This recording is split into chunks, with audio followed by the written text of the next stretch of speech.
آپ کو judicial complex کے اندر مجبور کیا جاتا ہے 26 گھنٹے آپریشن کر کے آئیں ہر حال میں اور جوڈیشل کمپلیکس کے اندر عدالت ٹرانسفر کی گئی کیونکہ ادھر سیکیورٹی کے انتظامات قدرے بہتر تھے. تو ہم نے یہی کہا کہ پہلے تو یہ کہ وہاں پر کی جائے, اور سیکیورٹی کے انتظامات انتظامیہ کا کام ہے جو ہر روز ہم کہہ رہے تھے.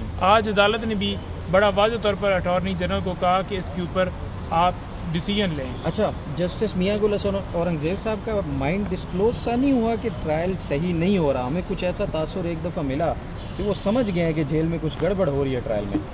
بالکل دیکھیں, فیئر ٹرائل کیسے ممکن ہے جب ان کی فیملی, جب آپ کے جو ہیں صحافی, جب عام پبلک, جب وکیل, جب ان کے فالوورز وہ جا نہ سکیں, تو کیسے اس پروسیس کو آپ فیئر کہیں گے؟ کیونکہ اس طرح سے چھپا کر اس کمرے میں کارروائی کی جا رہی ہے, دنیا کو نہیں پتا کیا ہو رہا ہے. کسی کو کچھ ہمارے وکلاء کو محدود کیا جاتا ہے, 2 سے 3 وکلاء صرف ان کو اجازت ہوتی ہے, اور وہ بھی ان سے کاپیاں, ان سے جو ہے پیپر, ان سے جو ہے پین وہ لے لیے جاتے ہیں, اور تلاشی لے کر دہشت گردوں کی طرح اندر انہیں بھجوایا جاتا ہے کہ جیسے یہ بھی کوئی دہشت گرد آ گئے ہیں. تو یہ کیوں کیا جا رہا ہے؟ یعنی کہ جو فنڈامنٹل رائٹس ہیں ان کی سرعام جو ہے وہ وائلیشن ہو رہی ہے. اچھا, مجھے ایک اور چیز بتائیں, چلتے چلتے اس پر بھی بات کرتے جاتے ہیں کہ عامر فاروق صاحب کی عدالت میں بھی ٹرائل چل رہے تھے, اب میاں گل حسن اورنگزیب صاحب کی عدالت میں بھی ٹرائل آ گیا, کیا فرق نظر آیا؟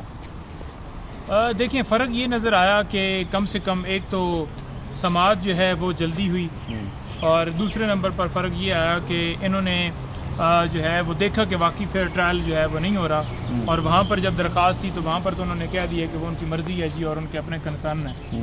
اور تیسری بات یہ ہے کہ جو ہم نے بڑا واضح دیکھا کہ عدالت یہ چاہتی تھی کہ جلدی سے جلدی آج ہی ڈیسائیڈ ہو جائے. تو یہ چیزیں نظر آئیں ہمیں.